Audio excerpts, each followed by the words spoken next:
ghibah adalah diisi dengan zikir kepada Allah.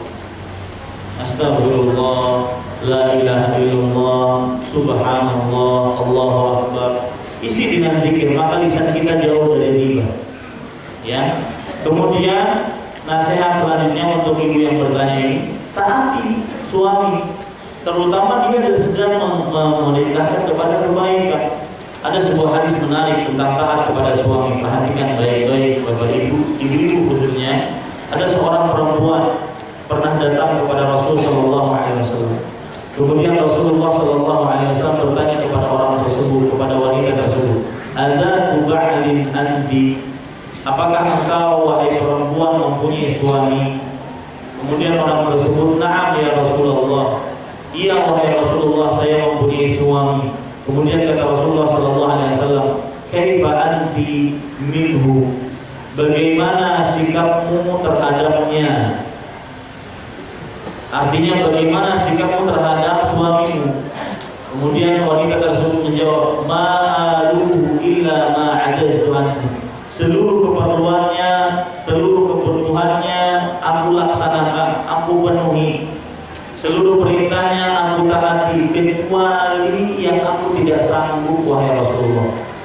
Kemudian kata Rasul sallallahu alaihi wasallam bersabda, "Unduri aina anti minhu, fa innama huwa jannatuki wa naruki." Artinya, perhatikanlah bagaimana keadaan dirimu terhadapnya. Apakah suami ridho kepadamu atau tidak? Sesungguhnya suamimu adalah surgamu atau nerakamu. Kapan suami kita ridho kepada kita karena mungkin perintah-perintahnya kita taati, maka suami kita akan ridho, maka itu surga bagi kita. Kapan suami kita murka kepada kita karena mungkin perintah-perintahnya kita jauhi, maka kita akan kita akan mendapatkan murka dari suami tersebut yang mendapatkan nerakanya Allah Subhanahu wa taala. Jadi taati, terutama ketaatan, karena konsep taat kepada makhluk itu ada beberapa syarat. Boleh kita taat kepada makhluk dengan syarat yang pertama, la ta'ata fi ma'siyatillah, innama ta'atu fil ma'ruf. Tidak ada ketaatan di dalam perihal bermaksiat kepada Allah. Sesungguhnya ketaatan hanya dalam hal yang ma'ruf. Konsep yang kedua, tak boleh taat kepada makhluk adalah ketika seseorang dengan ketaatannya tersebut tidak menggagalkan dia atau tidak melalaikan dia dari hal-hal yang wajib. Ini boleh taat kepada makhluk. Apalagi sekarang saya baca suami tersebut melarang untuk ghibah, memakai pakaian yang syar'i, kalau keluar rumah tidak boleh pakaian yang sembarangan, bergaul tidak boleh dengan sembarang orang. Itu luar biasa suami yang sangat beriman kepada Allah Subhanahu wa taala. Pertanyaan selanjutnya, kira-kira apakah amalan yang bisa termasuk hamba Allah yang masuk surga tanpa hisab, tanpa azab? Pertama, sering-sering bertawakal kepada Allah. Ya, pertama sering-sering bertawakal kepada Allah. Yang kedua, jauhi minta diruqyah. Yang ketiga, jauhi pengobatan dengan cara pengobatan kai, yaitu memasukkan jarum yang panas ke dalam tubuh yang sudah dipanaskan. Allahu a'lam. Mohon nasihat dari saya, pedoman hidup yang harus selalu saya pegang sebagai seorang remaja putri di zaman sekarang. Bagaimana cara untuk bertobat dari dosa di masa lalu karena pernah berpacaran? Syukran. Maka jawabannya yang pertama saya nasihatkan kepada remaja-remaja putri, perhatikan baik-baik adik-adikku remaja putri. Saya memberi nasihat kepada adik-adikku, saya tidak berharap apapun. Ya, saya tidak ingin secuil pun dari harta adik-adik sekalian. Saya juga tidak ingin dijadikan pacar oleh adik-adik sekalian. Ya, saya tidak berharap apapun kecuali hanya dari Allah SWT. Ambil ini dari seorang kakak yang menginginkan kebaikan untuk Anda, wahai adik-adikku muslimah. Perhatikan baik-baik. Satu, ketahuilah seluruh perintah Allah jika dikerjakan maka akan mendatangkan kebaikan di dunia sebelum akhirat. Sebaliknya, ketahuilah seluruh larangan Allah jika dijauhi maka akan mendatangkan kebaikan di dunia dan di akhirat. Sebaliknya lagi, seluruh perintah Allah jika ditinggalkan maka akan mendatangkan keburukan di dunia sebelum akhirat. Sebaliknya lagi, seluruh keburukan jika dikerjakan akan mendatangkan keburukan di dunia sebelum akhirat. Nah ini Bapak Ibu, saudari-saudari muslimah, perhatikan baik-baik. Contoh, saya ambil contoh jilbabmu tersebut yang Allah perintahkan atasnya.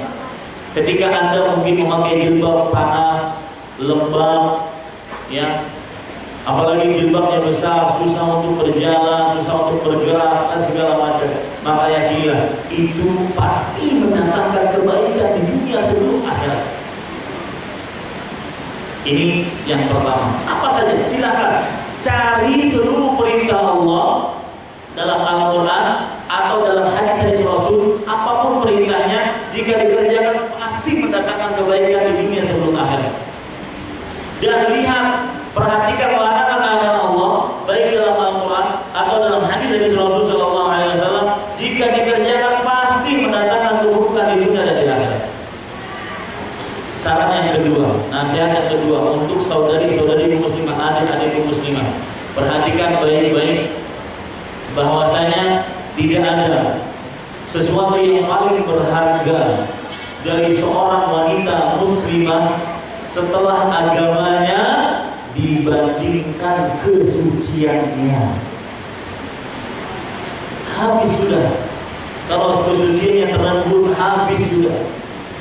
Tidak ada, saya ulangi, sesuatu yang paling berharga bagi seorang wanita muslimah setelah agamanya dibandingkan kesuciannya. Mudah-mudahan dua nasihat tersebut menjadi nasihat yang bermanfaat. Wallahu a'lam. Kalau kita membeli emas dan mengumpulkannya bertujuan ada niat naik haji, biaya haji, hukumnya bagaimana? Maka tidak mengapa. Ini namanya termasuk berniat untuk beramal soleh. Wallahu a'lam. Cuma kalau seandainya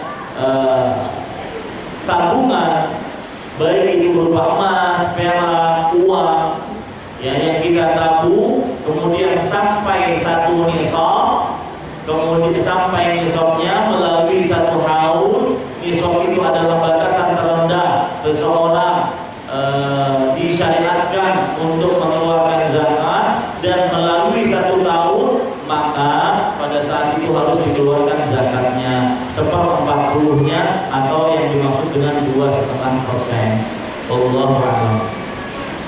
Pertanyaan selanjutnya, Assalamualaikum warahmatullahi wabarakatuh. Bagaimana hukumnya sholat di bank waktu sudah masuk? Saya tidak paham pertanyaannya. Bagaimana hukum sholat berjamaah di ruang sholat di mall karena ruangnya kecil dan jamaah banyak sehingga sholat berjamaah berkali-kali dengan imam yang berbeda-beda? Tidak mengapa. Ini tempat yang umum, tidak ada biasanya imam yang merawatib.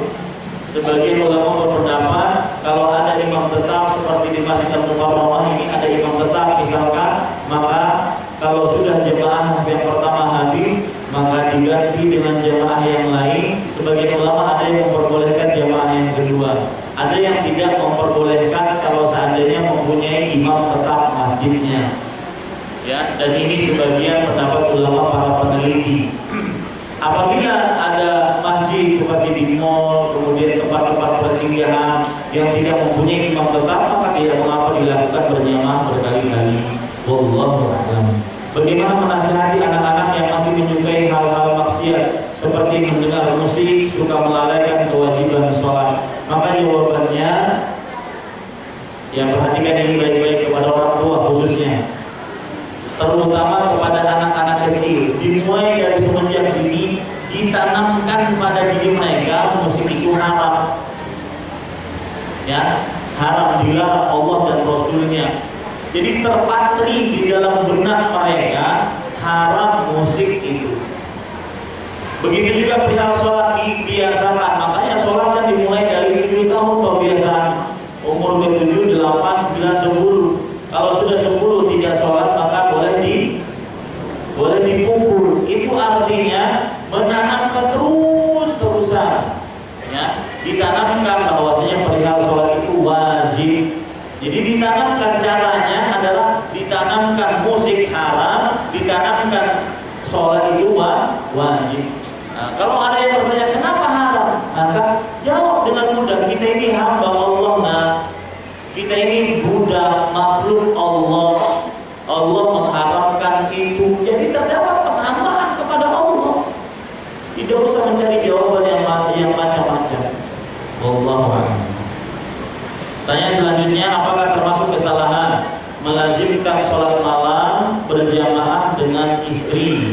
Maka kalau melazimkan ini memerlukan dalil. Kalau sesekali tidak mengapa, seperti yang dilakukan oleh Rasulullah SAW dengan Anas bin Malik, kemudian juga dengan Abdullah bin Abbas dalam beberapa hadis sahih. Wallahu a'lam. Bagaimana cara menyadarkan anak yang suka pacaran? Maka sama, ya, tanamkan kepada mereka, nah, zina dan seluruh sarana yang mendekatkannya itu haram. Jadi terpatri di dalam dirinya, ya, haram. Nah, jadi dia paham kata haram itu. Jadi dia tahu posisi dirinya, dia adalah makhluk Allah yang harus taat kepada Allah. Allah berfirman, "Nah, wala taqrabuz zina." Jangan dekati perbuatan zina. Bu, saya gak zina, bu, saya cuma pacaran. Allah mendekati, Allah mengatakan jangan dekati. Pacaran itu mendekatkan. Nah, wah, ibu ini kolot. Memang agama Islam ini mengajarkan kesucian. Kalau dibilang kolot itu kita dari Allah, dan kita ini makhluk Allah, harus taat kepada Allah. Siapa yang mau beri rezeki kita kalau kita tidak taat kepada Allah? Tanamkan kita itu hamba Allah yang harus taat. Tidak usah cara belok sana, belok sini, gak usah. Ya, terutama ibu-ibu, saudari-saudari sekalian, sebagai ibu-ibu harus benar-benar memperhatikan. Saya sering berpikir, ya, subhanallah, terutama di zaman sekarang. Saya pernah setelah ngisi kajian di Banjarmasin, saya jarang-jarang ngisi kajian malam Ahad, ya, kecuali ada hal, karena Sabtu Ahad itu waktu untuk my wife dan my children, untuk anak istri saya itu, Sabtu Ahad. Ini pun saya dicuri oleh panitia kajian di Jakarta untuk isi Sabtu dan Ahad. Jadi harus punya waktu keluarga. Ibu-ibu kalau nggak disediakan oleh bapak-bapak, kita minta waktu keluarga, ya, waktu keluarga malah bapak-bapaknya asik main basket, mancing, bulu tangkis, futsal, golf, waktu keluarga, ya. Wa ashiruhunna bil ma'ruf. Artinya gauli istri-istri dengan baik. Salah satu pergaulan istri dengan baik adalah menyediakan waktu mereka. Mau kemana, mau apa, hari ini hari libur, ya, ini hari kalian. Meskipun sebenarnya dari Senin sampai Jumat itu nggak pernah libur ini. Tapi ibu-ibu juga harus perhatikan keadaan bapak-bapak, ya, jangan-jangan sampai seperti ini nanti, ya, Pak, pokoknya nanti hari Sabtu depan kita harus ke sini. Padahal sang bapak sudah Senin sampai Jumat itu kerja, dimarahin sama bos lagi setiap harinya, ya. Yang boya dikasih waktu hari Sabtu lewat sebentar, lalu nanti mungkin ada sore yang kita jalan atau kemana. Ya, dan saat-saat itu kita akhirnya mengetahui sifat anak kita. Saya pernah ketemu seorang orang tua, dia tidak mau memberikan anaknya kepada orang lain. Dia ingin tahu perkembangan anaknya dari mulai kecil sampai dewasa. Anak tersebut dia tahu sifatnya, sampai bentuk gigi sang anak dia tahu. Subhanallah, saking dekatnya orang tua dengan anaknya. Ya, ini menunjukkan bahwa kita harus punya waktu dengan anak-anak tersebut. Maka Bapak Ibu saudara-saudari yang dimuliakan oleh Allah, jadi ajarkan kepada anak-anak tersebut, ya, bahwasanya ini diharamkan oleh Allah dan tidak diperbolehkan. Nah, seperti yang ingin saya ceritakan tadi, di zaman sekarang, subhanallah, tugas orang tua itu tambah berat. Di zaman Rasulullah, saya mau tanya, ada nggak perzinahan dilakukan oleh sebagian sahabat? Ada nggak? Ada ya? Ada hadisnya bahwa sahabat berzina ya. Bahkan beberapa kali di zaman Rasulullah ada rajam kan. Ada sahabat Ma'is, ada sahabat Al-Ghamidiyah yang berzina. Ya, ada beberapa kali dirajam oleh Rasulullah SAW. Itu Pak, Bu, jauh dari sarana-sarana yang mendekatkan kepada perbuatan zina. Ada perzinahan. Bagaimana di zaman sekarang? Ya, perempuan pakai celana lebih pendek daripada celana SD. Subhanallah. Kalau paha sama betisnya langsing, gembrot. Gak malu nih, subhanallah. Ini skala prioritas ini salah. Ini subhanallah. Ya, habis gembrot, korengan lagi. Diperlihatkan ke sana kemari. Ini kan sarana-sarana. Bayangkan ibu, bapak, ya, diperhatikan anak-anak yang punya jajet-jajet. Sekali klik dapat. Klik, satu kali klik sudah dapat hal-hal yang berbau porno. Jadi sarana tambah pesat untuk menjauhkan anak-anak kita dari jalan Allah. Maka harus lebih konsen terhadap anak. Maka saya kadang heran, ada ibu-ibu yang sukanya ngumpul-ngumpul arisan, ninggalin anak suami di rumah. Ada yang kadang sukanya ibu-ibu kerja, yang suaminya sudah kerja, sudah berkecukupan, dia masih kerja. Saya sering katakan kepada ibu-ibu, ibu, saudari ibu muslimah, Anda diberikan oleh Allah 24 jam untuk mengurus anak Anda menjadi anak yang saleh, itu belum cukup. Bagaimana kalau seandainya digunakan untuk keluar rumah, apalagi sampai ngalor ngidul? Kan banyak tuh ibu-ibu yang gaya hidup sosialita, ngumpul-ngumpul, mamerin, macam-macam, mamerin bulu mata yang baru. Subhanallah. Nanti ngumpul-ngumpul di tempat-tempat kecantikan, pedicure. Habis waktunya, ya subhanallah. Ya. Anak-anaknya bodoh dalam agama, akidahnya rendah, baca Qur'annya belum bisa. Kemudian saya ingatkan, Anda orang tua, jangan sampai mau pahala diambil oleh orang. Contoh, saya jujur saja kepada istri saya motivasi beliau, saya bakar beliau seperti itu. Saya manggil istri saya jangan mau diambil pahala, diambil oleh orang lain. Ajari anak kita ini Abdullah baca Quran. Bisa dia baca Quran oleh saya, oleh istri saya ini. Pahala setiap kali dia baca Quran sampai dewasa kelak. Ya mungkin dia jadi seorang dai nantinya atau yang lain, terserah dia nantinya. Setiap kali dia dapat baca Quran, Anda akan dapat pahala. Kenapa? Berikan orang, panggil guru privat. Nih, ajarin doa anak saya nggak punya waktu. Ya, subhanallah. Buang-buang pahala. Paham maksud saya, Pak? Ya. Sini nak, belajar sama Bapak. Nggak boleh pahala kamu diambil oleh orang lain. Biar Bapak yang merasakan. Capek kita membiayainya, orang lain merasakannya. Ya, ini Bapak Ibu saudara-saudari. Nah ini muskilahnya. Ustaz saya nggak bisa baca Quran. Itulah problemnya. Kemana ya selama ini? Ada di Bintaro saya.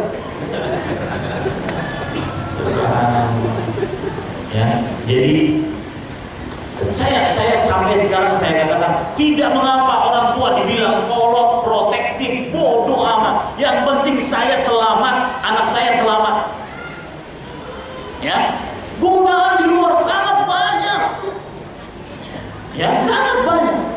Belum lagi tentang obat-obat keras, pergaulan bebas. Subhanallah. Bapak pernah baca sensus, baca berita tentang sensus anak-anak. Jangan anak-anak SMA, jangan mahasiswa SMP 43% di kota-kota terbesar di Indonesia sudah tidak perawan. Bukan SMP, SD. SD sekian, hampir 50%. Hampir 50% sudah pernah melakukan hubungan badan. Subhanallah. Bagaimana orang tidak mau protektif terhadap anaknya? Contoh ya, saya beri contoh protektif ya. Anak kita kan kadang bermain di luar, bawa perkataan yang aneh-aneh. Kita di rumah nggak pernah nyebutin kata-kata kampret. Dia datang. Dia belum ngomong kepada anaknya, kepada adiknya, dasar kampret tuh. Pada saat itu harus dididik. Gak boleh, haram ini. Beritahu itu kepada anak kita. Saat itu jangan dibiarkan bahwasanya itu adalah sesuatu yang boleh. Biar dia gitu bahasanya. Biar dia tahu, itu gak boleh, bahwasanya haram. Jangan dibiarin. Ini lebih parah lagi, kadang-kadang orang tuanya yang ngajarin. Ya, kampret sini loh. Subhanallah, panggil anak begitu. Ya cukup, ini waktunya sudah setengah 12. Wallahu a'lam. Sallallahu alaihi Muhammad. Alhamdulillahirabbil alamin. Mohon maaf, pertanyaan belum bisa saya jawab. Saya sangat beri penghargaan kepada panitia kajian, kemudian juga peserta kajian. Mudah-mudahan Bapak Ibu selalu istiqamah di dalam iman. Berdoa kepada Allah, karena mudah orang dapat hidayah dari Allah, mudah Allah memberikan hidayah, maka semudah itu pula Allah Subhanahu wa taala akan mencabutnya dari kita. Berdoa agar istiqamah sampai akhir hayat, karena itu adalah harta terbesar yang Allah Subhanahu wa taala berikan kepada kita. Wallahu a'lam. Wassalamualaikum warahmatullahi wabarakatuh.